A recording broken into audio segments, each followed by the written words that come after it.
A research by the Journal of Business Venturing has found that fear is the major inhibitor of entrepreneurship. And in this video, I'm going to share with you 4 core fears that entrepreneurs must overcome in order for them to make their business as successful as they want, and of course, for them to do the things that truly matter to them.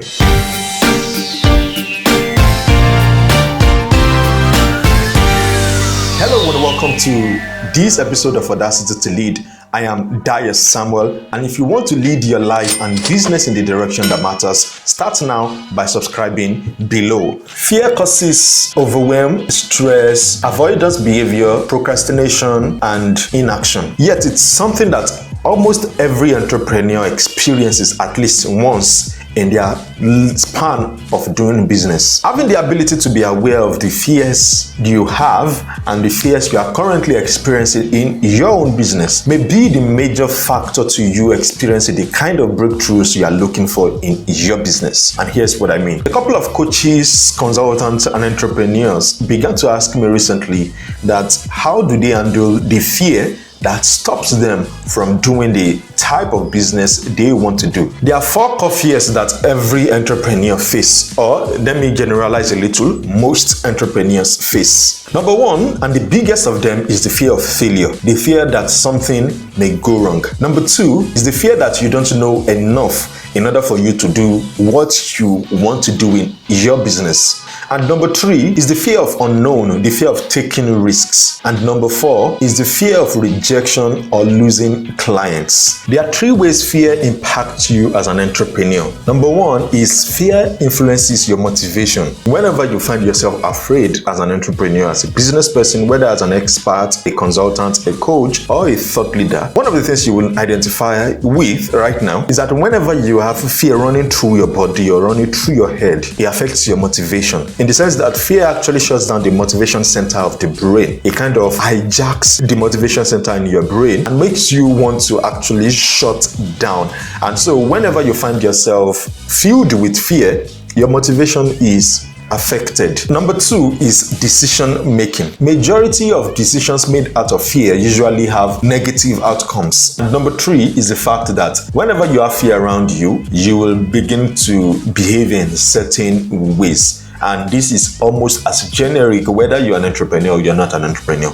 Now, here is what I want you to understand. Fear is a state rather than a trait. And what I want you to understand here is that fear is a state that you get into. And there are basic causes of fears as a state, especially for you as an entrepreneur.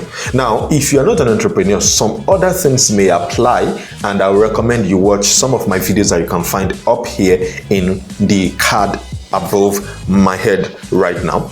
Now, if you are, however, an entrepreneur, certain things will definitely contribute to the fear that you have.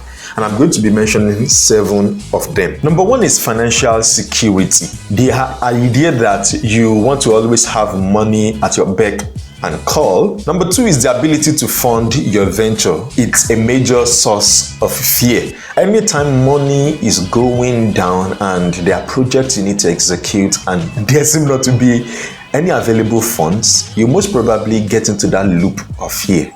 Number 3 is personal ability, or let's call it self-esteem. Whenever your fear is sourced from your personal ability or your self-esteem, it will affect the way you charge, the way you sell yourself, the way you market your business, the way you sell your products, your services. And the reason why that is because if you don't believe enough in yourself, you will undersell and undercharge and not even undervalue yourself. Whenever I'm teaching a business class, or sometimes when I'm in a private consultation, when I'm in a private one-on-one session with clients, one of the things I usually explain to them is that a business really is not the product and service that you are offering, especially if you are an entrepreneur who deals with your knowledge, your experience, your expertise, and your gifts and passions and skills. And here's what I mean. A business is an embodiment of ideas. What makes up a business are the ideas that become product ecosystems that you have. So when you don't believe in the potential of the ideas that make up the business, it will naturally send the signals of fear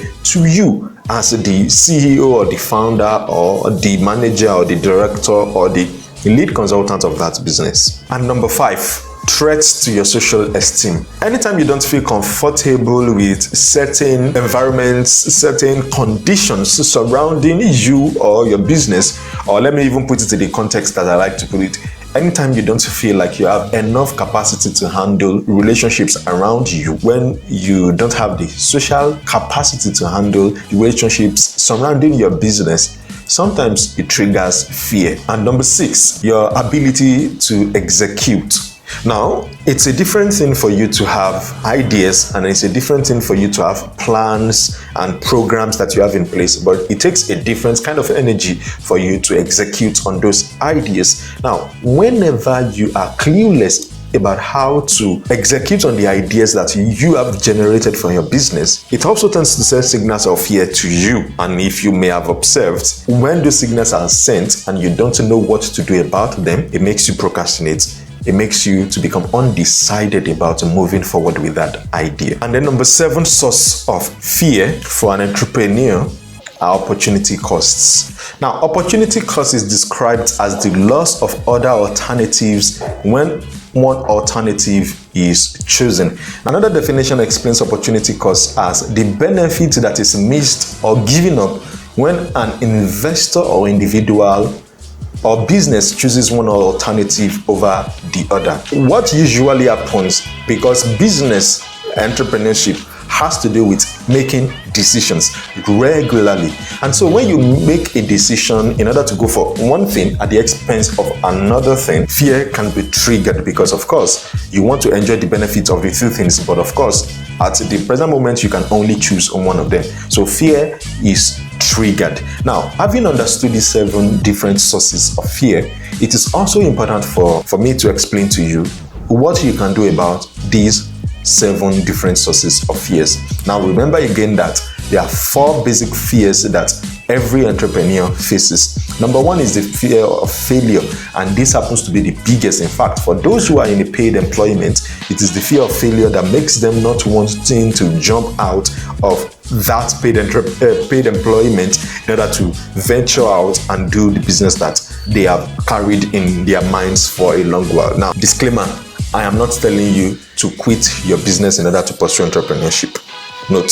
Number 2 is the fear that you don't know enough. And number 3 is the fear of the unknown, the fear of taking risk. And number 4 is the fear of rejection, the fear of losing clients. Now, in subsequent videos, I'm going to be going into each of these one after the other. This may be the best time for you to subscribe so that you don't miss any of the forthcoming videos. Earlier on, I quoted the Journal of Business Venturing, and they conducted a research and found that of the 7 different fears that I just mentioned now, some of them have more impact on an entrepreneur's journey than the others. When fear is tied to money, the research found that it tends to drive the entrepreneurs more, and this is how I'm going to explain that. When the fear that you have as an entrepreneur is tied to money or to the funds that are available or unavailable, it tends to drive you more. And if you pay attention, you'll notice that that's when you want to actually launch something, release a product, offer a service in order to actually make more money. So that kind of fear actually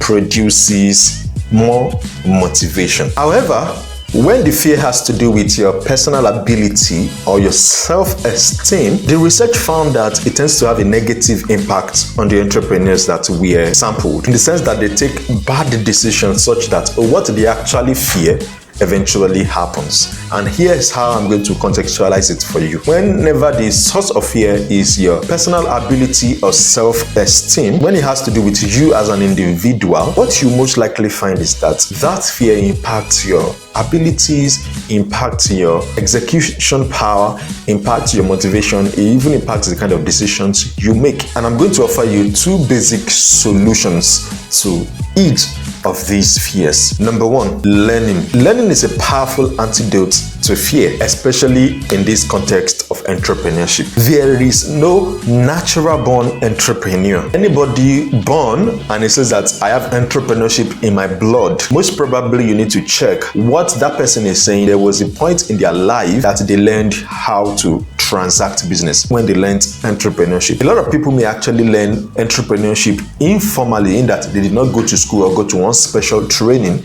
in order for them to learn how to do business. But of course, there's some form of learning when it comes to entrepreneurship. And from my own experience, learning is the antidote to fear. Whenever you find yourself that you're afraid of anything, check it. You'll find that it's a gap in knowledge that is being created. It's that gap in knowledge that begins to affect you. And so what you don't know may be what may be hurting you. In psychology, there's a concept called the confidence-competence loop.